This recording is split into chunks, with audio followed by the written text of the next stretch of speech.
ಲೋಕಸಭೆಯಲ್ಲಿ ಮಹಿಳೆಯರಿಗೆ ಶೇಕಡಾ 33ರಷ್ಟು ಮೀಸಲಾತಿ ಕಲ್ಪಿಸುವ ಕಾಯ್ದೆಯನ್ನ ಸಂಸತ್ತಿನ ಪ್ರಸ್ತುತ ಸದ್ಯದ ಬಲದ ಆಧಾರದ ಮೇಲೆಯೇ ತಕ್ಷಣ ಜಾರಿಗೆ ತರಬೇಕು ಅಂತ ದ್ರಾವಿಡ ಮುನ್ನೇತ್ರ ಕಳಗಂ ಪಕ್ಷ ಕೇಂದ್ರ ಸರ್ಕಾರವನ್ನು ಒತ್ತಾಯಿಸಿದೆ.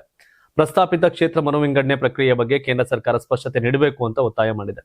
ಸಂಸತ್ತಿನ ಮುಂಗಾರು ಅಧಿವೇಶನಕ್ಕೂ ಮುನ್ನ ಕೇಂದ್ರ ಸರ್ಕಾರ ಕರೆದಿದ್ದ ಸರ್ವಪಕ್ಷ ಸಭೆಯಲ್ಲಿ ಡಿಎಂಕೆ ಸಂಸದ ತಿರುಚಿ ಶಿವ ಈ ವಿಷಯವನ್ನ ಪ್ರಸ್ತಾಪ ಮಾಡಿದ್ರು. ಸಭೆಯ ನಂತರ ಸುದ್ದಿಗಾರರೊಂದಿಗೆ ಮಾತನಾಡಿದಂತ ತಿರುಚಿ ಶಿವ, ಮಹಿಳಾ ಮೀಸಲಾತಿ ಮಸೂದೆಯನ್ನ ಡಿಎಂಕೆ ಸಂಪೂರ್ಣವಾಗಿ ಬೆಂಬಲಿಸುತ್ತದೆ. ಆದರೆ ಇದನ್ನ ಕ್ಷೇತ್ರ ಮರು ವಿಂಗಡಣೆಯೊಂದಿಗೆ ಜೋಡಿಸಿರುವುದಕ್ಕೆ ನಮ್ಮ ಆಕ್ಷೇಪವಿದೆ. ಸದ್ಯದ ಲೋಕಸಭಾ ಬಲದ ಆಧಾರದ ಮೇಲೆಯೇ ಮೀಸಲಾತಿ ಜಾರಿಯಾಗಬೇಕು ಅಂತ ಹೇಳಿದರು. ಇದೇ ವೇಳೆ ಕ್ಷೇತ್ರ ಮರು ವಿಂಗಡಣೆ ಪ್ರಕ್ರಿಯೆಯು ದಕ್ಷಿಣ ಭಾರತದ ರಾಜ್ಯಗಳಿಗೆ ಹಿನ್ನಡೆಯಾಗಬಾರದು ಅಂತ ಅವರು ಎಚ್ಚರಿಕೆ ಕೊಟ್ಟರು.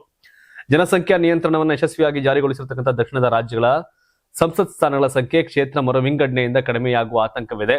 ಒಂದು ವೇಳೆ ಈ ಪ್ರಕ್ರಿಯೆಯಿಂದ ದಕ್ಷಿಣ ರಾಜ್ಯಗಳಿಗೆ ಅನ್ಯಾಯವಾಗುವುದಾದ್ರೆ ಕ್ಷೇತ್ರ ಮರು ವಿಂಗಡಣೆಯನ್ನ ಮುಂದಿನ 25 ವರ್ಷಗಳ ಕಾಲ ತಡೆ ಹಿಡಿಯಬೇಕು ಅಂತ ಅವರು ಒತ್ತಾಯ ಮಾಡಿದ್ರು.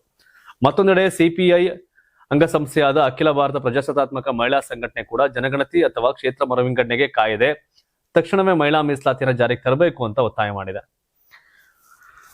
33% ಮೀಸಲಾತಿ ಜಾರಿ ಮಾಡಿದ್ರೆ ನಮ್ಮಲ್ಲಿ 50% ಸೀಟ್ ಕೂಡ ರೈಸ್ ಆಗುತ್ತೆ. MLA MP ಇವೆಲ್ಲ 42 MP ಒಂದು 15 ಜನ ಮಹಿಳಾ MP ಒಂದು 100 ಜನ ಮಹಿಳಾ MLA ಆಗ್ತಾರೆ.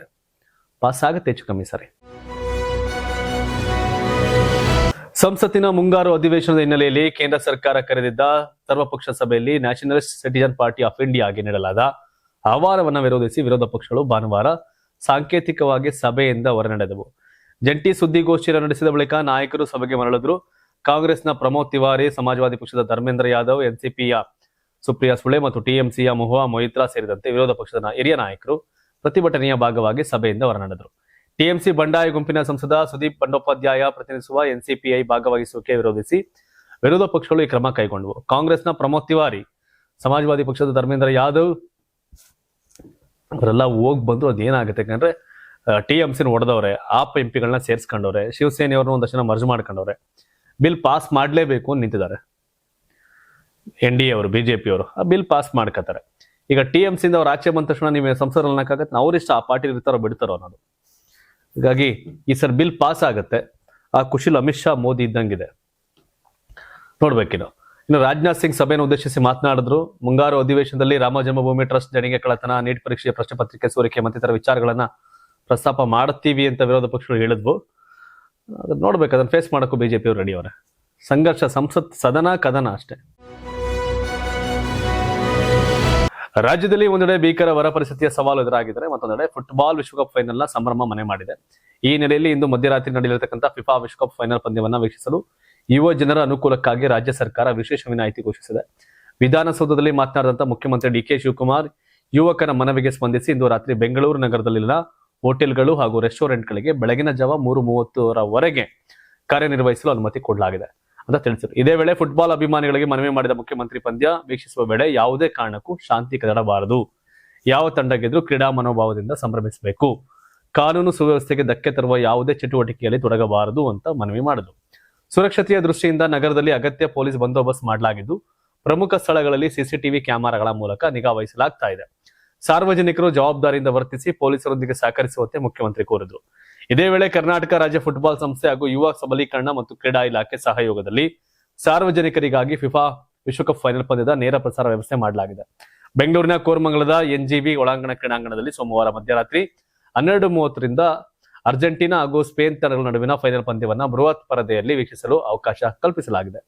ಮುಖ್ಯಮಂತ್ರಿ DK ಶಿವಕುಮಾರ್ ಕೂಡ ಫುಟ್ಬಾಲ್ ಅಭಿಮಾನಿಗಳು, ಕ್ರೀಡಾಪಟುಗಳು ಹಾಗೂ ಸಾರ್ವಜನಿಕರೊಂದಿಗೆ ಪಂದ್ಯ ವೀಕ್ಷಿಸುವ ನಿರೀಕ್ಷೆ ಇದೆ. ರಾಜ್ಯದಲ್ಲಿ ಬರ ಸನ್ನಿವೇಶ ಒಂದ್ ಕಡೆ ಆದ್ರೆ ಲೈಕ್ ಸೆಲೆಬ್ರೇಷನ್ ಮೂಡ್ಗೆ ರಾಜ್ಯ ಸರ್ಕಾರ ರೆಡಿ ಇದೆ. ಅದೇನು ಮಾಡಕ್ಕಾಗಲ್ಲ, ನಡೀತಾ ಇರತ್ತೆ.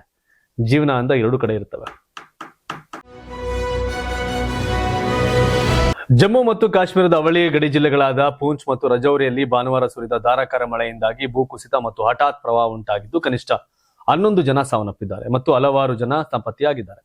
ಕೆಲವೇ ನಿಮಿಷಗಳಲ್ಲಿ ಉಕ್ಕಿ ಹರಿದ ನದಿಗಳು ತಗ್ಗು ಪ್ರದೇಶಗಳನ್ನು ಮುಳುಗಿಸಿತು. ಹೊಸ ಬಸ್ ನಿಲ್ದಾಣವು ಶಿಥಿಲಗೊಂಡಿದೆ. ಡಜನ್ ಗಟ್ಟಲೆ ವಾಹನಗಳು ಪ್ರವಾಹಕ್ಕೆ ಸಿಲುಕಿ ಕೊಚ್ಚಿ ಹೋಗಿವೆ. ಇನ್ನು ಅನೇಕ ವಾಹನಗಳು ನೀರಿನಲ್ಲಿ ಮುಳುಗಿದವು. ಇದೇ ಸಮಯದಲ್ಲಿ ಕಾಣೆಯಾಗಿದ್ದ ಮಹಿಳೆಯ ಶವವನ್ನ ಕೂಡ ಪತ್ತೆ ಹಚ್ಚಲಾಯಿತು. ಜಿಲ್ಲೆಯ ಎಲ್ಲಾ ಪ್ರಮುಖ ನದಿಗಳಾದ ದರಾಲಿ, ಕಾಂಡ್ಲಿ, ಸುತ್ತೋಯ್ ಮತ್ತು ಜಮೋಲಾಗಳು ಉಕ್ಕೇರಿಯುತ್ತಿದ್ದು ಅಪಾಯದ ಮಟ್ಟಕ್ಕಿಂತ ಮೀರಿ ಹರಿಯುತ್ತಿವೆ. ಬೀದಿಗಳು ನೀರಿನಿಂದ ಮುಳುಗಿದ್ದು ನೂರಾರು ನಿವಾಸಿಗಳು ಸುರಕ್ಷಿತ ಸ್ಥಳಕ್ಕೆ ಪಲಾಯನ ಮಾಡಬೇಕಾಯಿತು. 5 ಜನರ ಮೃತದೇಹಗಳನ್ನ ಅವಶೇಷಗಳಿಂದ ಹೊರತೆಗೆಯಲಾಗಿದೆ. ಉಳಿದ ನಾಪತ್ತೆಯಾದ ವ್ಯಕ್ತಿಗಳಿಗಾಗಿ ಶೋಧ ಕಾರ್ಯಾಚರಣೆ ಮುಂದುವರೆದಿದೆ ಅಂತ ಅಧಿಕಾರಿಗಳು ತಿಳಿಸಿದ್ದಾರೆ. ಸಾಂಗ್ಲಾ ಗ್ರಾಮದಲ್ಲಿ ಸಂಭವಿಸಿದ ಹಠಾತ್ ಪ್ರವಾಹದಲ್ಲಿ ಮನೆ ಕೊಚ್ಚಿ ಹೋದ ನಂತರ ಮತ್ತೊಂದು ಕುಟುಂಬದ 4 ಸದಸ್ಯರು ನಾಪತ್ತೆಯಾಗಿದ್ದಾರೆ ಅಂತ ವರದಿಯಾಗಿದೆ. ಕಾಣೆಯಾದವರಲ್ಲಿ ಅಬ್ದುಲ್ ಹಮೀದ್ ಅವರ ಪತ್ನಿ ಶರೀಫಾ ಬೇಗಂ, ಮಗಳು ಹರಿಬಾ ಮತ್ತು ಸಹೋದರಿ ಮನೀರಾ ಬೇಗಂ ಸೇರಿದ್ದಾರೆ ಅಂತ ಅಧಿಕಾರಿಗಳು ತಿಳಿಸಿದ್ದಾರೆ.